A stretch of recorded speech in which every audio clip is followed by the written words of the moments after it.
you so much, Maria, for that very kind introduction.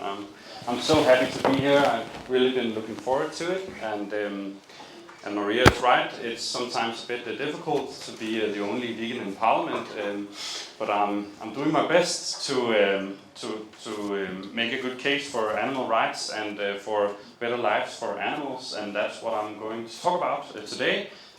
What we have achieved the last 5 years or so that I've been in the Parliament, and what my strategy for change is. And first, of course, I'll say a little bit about myself.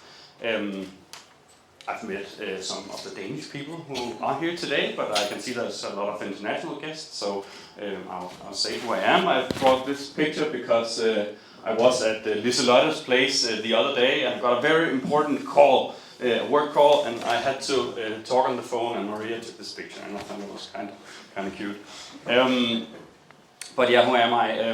My name is, as you know, Valentin, and I have been active in politics for 17 years. Actually, I started in the youth organization of Green Left, the party I'm a member of, when I was 14 years old, and have been active in youth politics for a lot of years. And in 2019, I was elected for Parliament as the first vegan ever. So that's not the usual reaction, I have to say that. but I'm so glad. Thank you. Yeah. So the last 5 years, I have tried to do my best to make change for animals, and I'm my party's spokesperson on animal welfare, on agriculture, foods, and the environment. And Green Left, the party I'm a member of, it's called SF, Socialistisk Folkeparti in Danish, is the largest left-wing opposition party in Denmark. And yeah, I'm a strong believer in animal rights and doing what we can to reduce animal suffering. So that's the principles guiding me in my work. And I'll try to say something about my strategy. I don't know what is happening here with my slide, but I think you can see the most important stuff.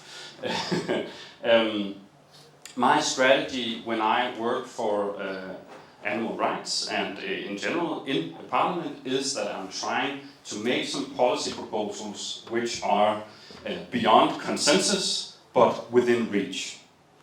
I know this is not the very radical approach that a lot of you are taking, that just like end animal agriculture and stuff like that, but it's a strategy I've used to make change in politics.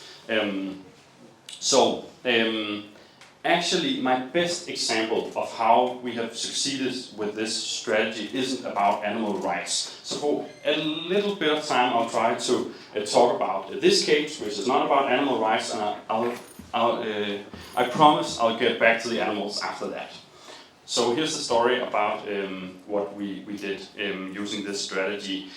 In 2012, a long time ago, 12 years ago, we were a lot of people in the city called Odense, where I come from, who wanted mental health care to be a human right.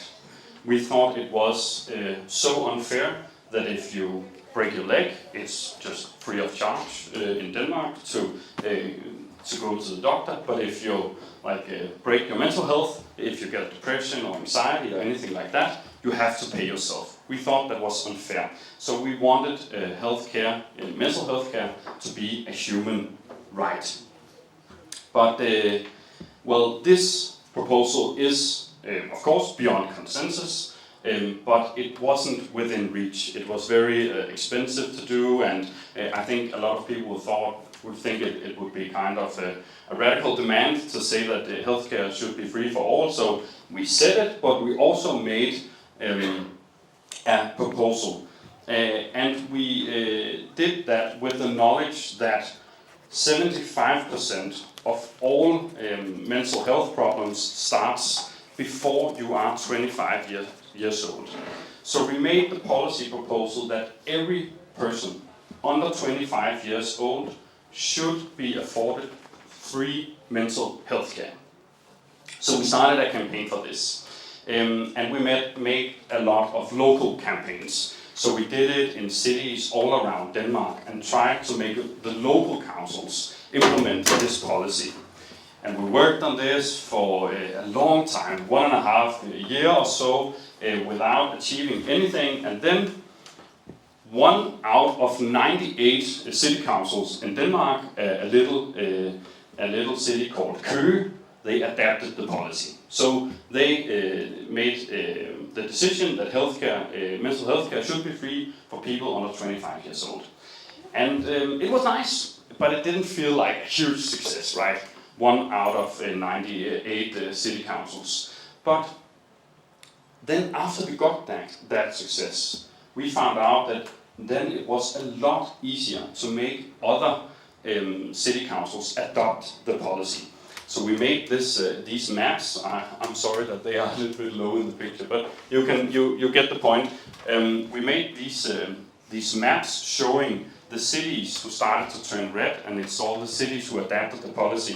And some of the cities who adapted it has quite a lot of citizens. Copenhagen, for example, and Aarhus, which are the second largest city in Denmark. And a lot of people got access to free mental health care. And then in 2017, I was, for a very short period, 3 weeks, a deputy in the Danish Parliament. And I had one thing I wanted to do, and that was to make it a general right for everyone living in Denmark. And we succeeded, because in the Parliament they had seen that it worked in the local city councils, and then they adapted the policy that anyone under 22 years old could get free mental health care. And that was a step on the way. And then in 2019 I was elected to Parliament, and the year after that we made it a legislation in all Denmark that now everyone under 25 years old who has anxiety or depression can get free mental health care. Yeah,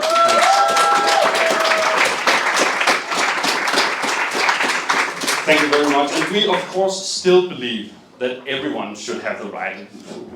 If you are 26 years old, why should you have the right? So we will of course keep fighting for that. But it was a huge success, and it has helped a lot of people. So what did we learn? Well, first of all, we have been making these campaigns since 2012. And it was in 2020 we succeeded with it. So it took a long time. And I think we learned that you have to talk about the same topic for years and years before people will actually start listening. My general rule is it's first when I want to throw up because I've said the same things so many times that I can think, okay, maybe people have started to heard it now, right? So that was one thing we learned. We also learned the value of local campaigns. I think people can often be very focused on global achievements or national achievements, but sometimes it starts very local. And if you can get a local city council to adapt something, it can spread. And that was also something we learned. But now back to the animals, of course, because that's what it's about. And I don't know if I can do anything to move this a bit. It's not my computer, so I don't know what happens here. But, well, I can... you can do it. Amazing. I don't have a MacBook, so so good. And now it's blue. I don't know why. But now, yeah, back to the non-human animals. We have had a lot of successes. I think in the last 5 years when I've been a member of Parliament, and here are some of them I wanted to show you. We got a new 100 million euro plant fund, which only puts money into plant production, campaigns to make people eat more plant-based foods, new good plant-based protein sources, and things like that. And that it's one of a kind in the world actually. And now Denmark starts to go around the world and tell about how we did this and inspire other countries. We also got a ban on caged hens. We got a ban on turbo chickens, fast-growing chickens, in the state kitchens, so it's not allowed to, in the state kitchens, to give people turbo chickens. We got a total shutdown of the mink production in Denmark. There is like 3 farms left now that started some new, but we had around 1,000 a few years ago, so that's a pretty big change. We got mandatory anesthesia for piglets before castration. We got extra education for kitchen staff in the public kitchens in making plant-based meals. We got a binding climate law, so you have to reduce the carbon emissions by 70% in 2030. The Ministry of Agriculture now started to work on animal welfare requirements for farmed fish, and we got a ban on the cage production of rabbits. So,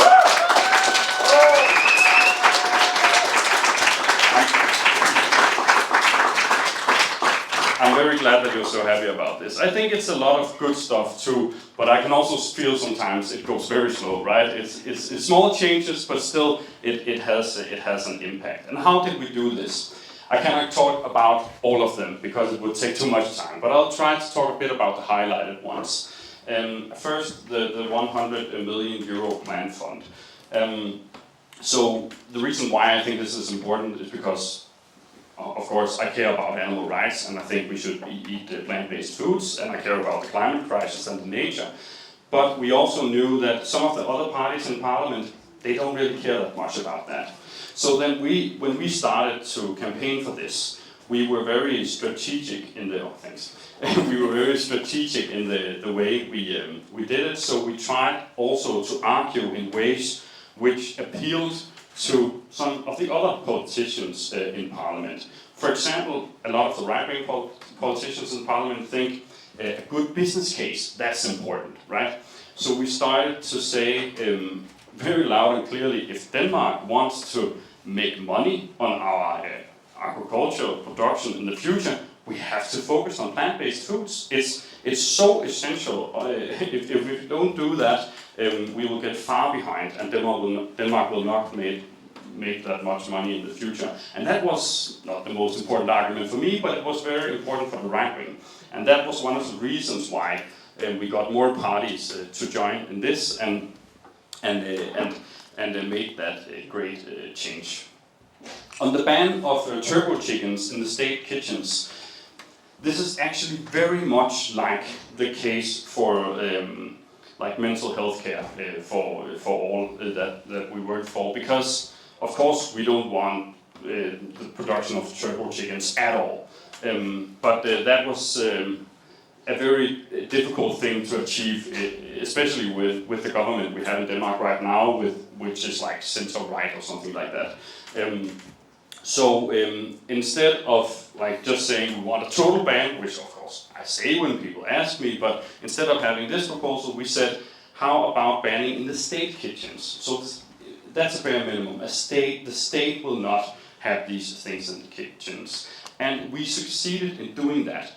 And by doing this, we actually flipped a lot of people's opinions on this topic, because if you cannot serve turbo chickens in the state, how can we do it anywhere else? And what about the supermarket? And this thing seems kind of unethical, a lot of people will start thinking. So now it spreads. So the state is not allowed to serve it, but a lot of local city councils is now debating whether they should do it.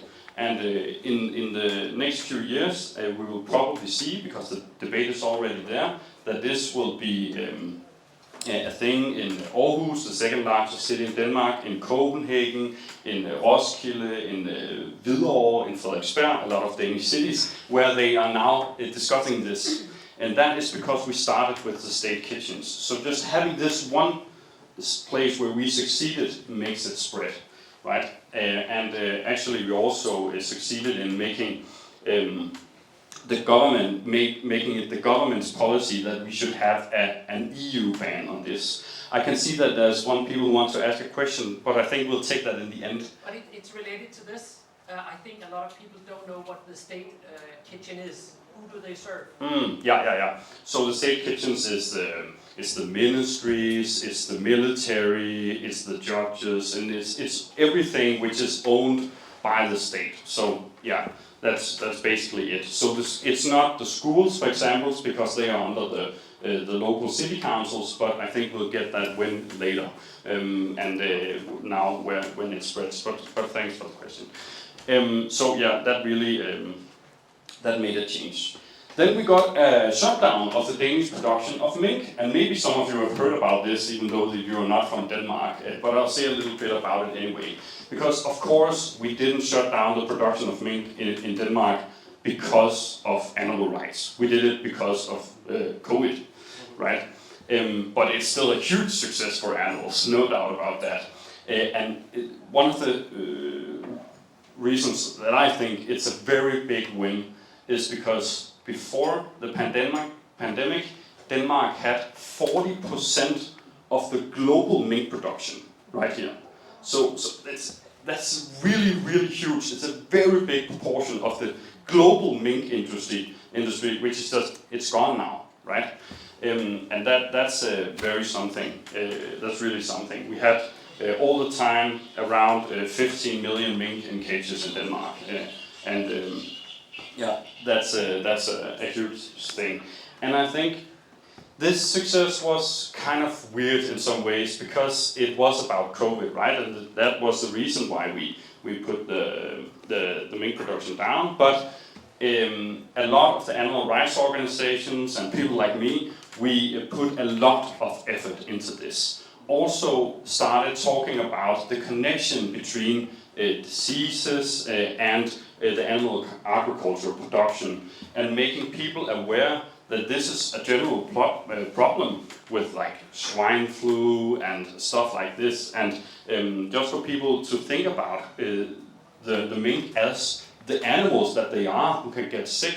That's a big thing, and I think a lot of people also like didn't think much about that we had this production before we had this debate. So I think something we learned from this is that when we have a very special situation to make a huge change for animals, even though it has not that much to do with animal rights, we really have to grab this.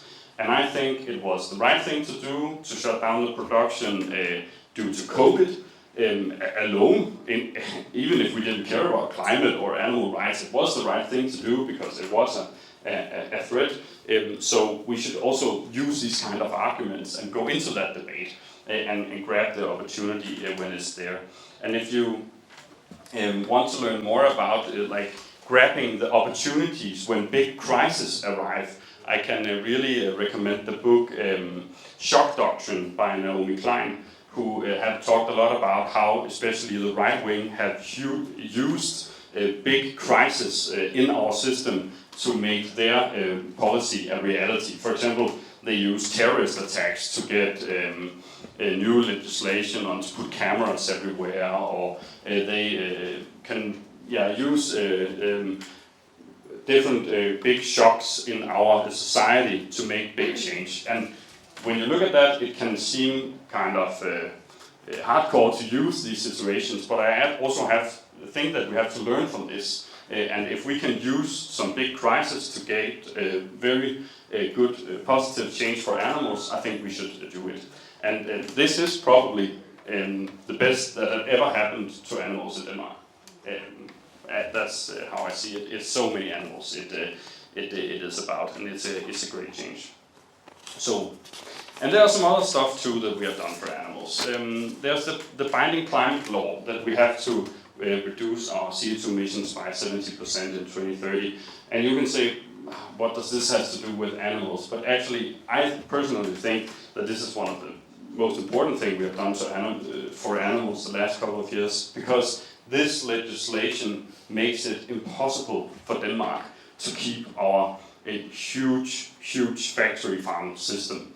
It's not sustainable, and we cannot reach the targets if we continue to have such a large production of animals. And this particular achievement was made with a lot of climate organizations, with organizations fighting for nature, and we really had a large group of organizations going together with this one proposal, which we made the government adopt some years ago. And I think the animal rights movement also can achieve something sometimes going together with the climate organization and the nature organizations fighting for different things. And this was one of the things I'm most proud about that we have done. I have also put these two things in the bottom. The Ministry of Agriculture now started to work on animal welfare requirements for farmed fish. That's a bit, it can seem a bit smaller than some of the other things, and of course we don't even know yet what animal welfare requirements there will be. But today there are none in Denmark. If you have farmed fish in Denmark, there are no rules at all.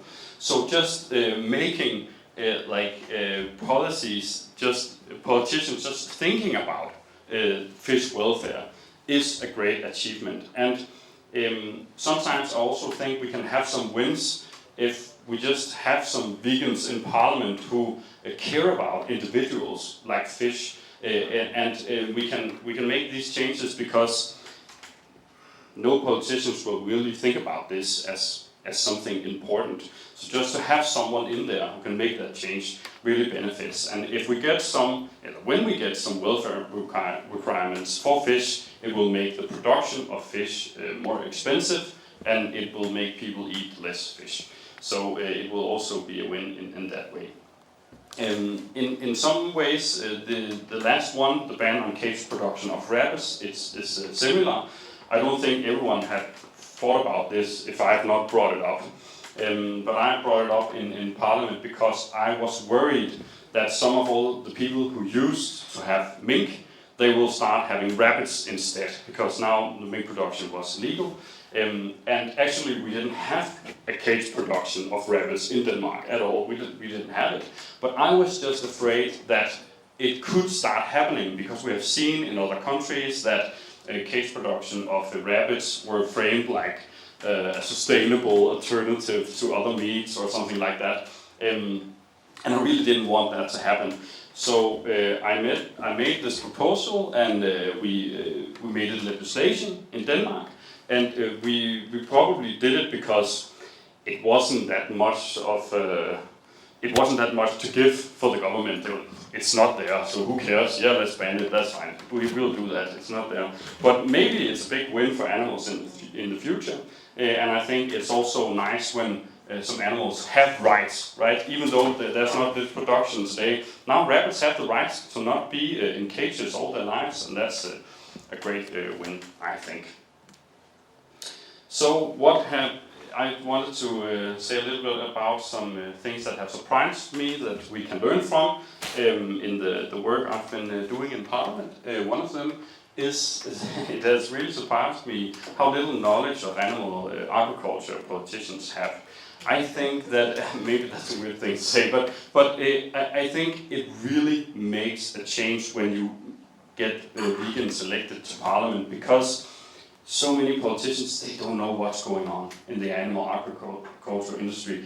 You have spokespersons from parties in Denmark who have never thought about that you take the calf away from her mother to make milk and stuff like that.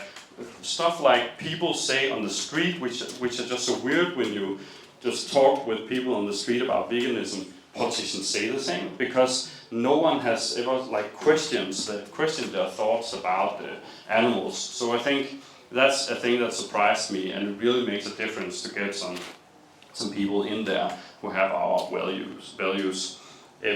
It has also surprised me in the years I've been in politics how much influence you actually can have as a member, just a member of your party. You don't have to be an elected politician or anything, just to be a member of a party.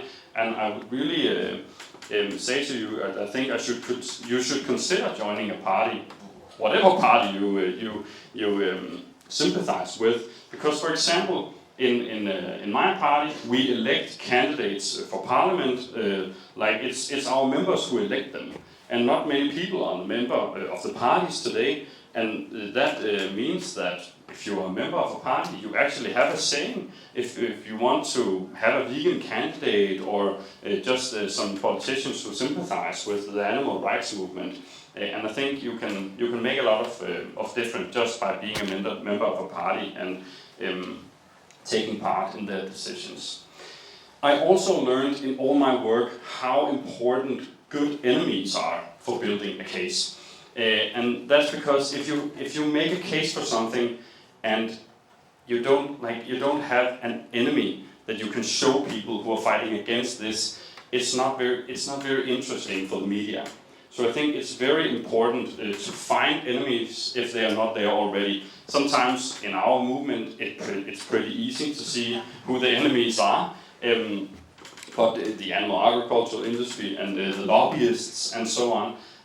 But I think in general it's very important to have a good enemy, because it makes it so much easier to gain press attention. I also learned a thing which I think is a bit weird, that a lot of local politicians really lack signature issues that they can fight for. A lot of politicians out there in the local councils are thinking about what should I go to election for. I think it's a bit difficult. And sometimes just by having something that they can campaign for, like what about banning turbo chickens in your local city council, and that can it can easily be adopted by politicians running for city councils because they don't know what to fight for. They don't have the good case.